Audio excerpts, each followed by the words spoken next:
দেখো পরবর্তী অঙ্কটা আছে মান নির্ণয় 2 এর দাগ।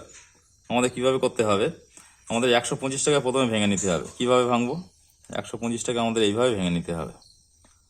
5 25 সঙ্গে 125, আবার 5 দিয়ে 5 5 25, তাহলে কি হলো 3টে 5 হলো। এখানে 3টে 5-এর গুণফল, তাহলে সেকেন্ড ব্র্যাকেট দিলাম। এখানে 3টে 5-এর গুণফল মানে কি 5 টু দি পাওয়ার কিউ, এখানে -2 ইন্টু 16কে সেই একই পদ্ধতিতে ভাঙতে হবে। 2 দিয়ে 8 2, তাই কটা 2 হলো, 4টে 2।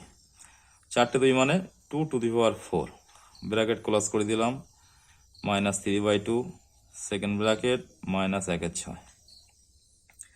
তাহলে এখানে কি আছে 5 টু দি পাওয়ার কিউ, এর সাথে উপরে পাওয়ারটা গুণ হবে -2 ইন্টু 2 টু দি পাওয়ার 4, এই পাওয়ারটার সাথে গুণ হবে -3/2। তাহলে এখানে সেকেন্ড ব্র্যাকেট দিলাম -1/6 ইকুয়ালস টু, তাহলে কি দাঁড়াচ্ছে actual second bracket 5 to the power -6 into 2 to the power, এখানে 2 আর 4 কাটাকুটি করে একটু ছোট করে নিলাম।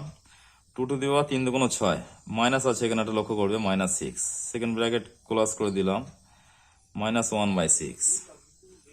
পরবর্তী কি করবো, যেহেতু পাওয়ার দুটো দেখো একই আছে, পাওয়ার দুটো সেম টু সেম আছে, তাহলে কি করবো থিওরিতে বলা আছে, তাহলে আমি পাওয়ার দুটোকে একত্রিত করে দেবো বেসগুলো একই রেখে, টু দি পাওয়ার -6।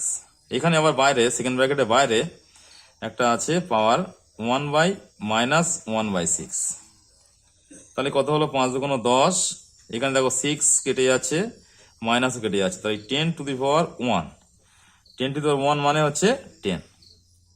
এটাই হলো আমাদের অঙ্কের অ্যান্সার।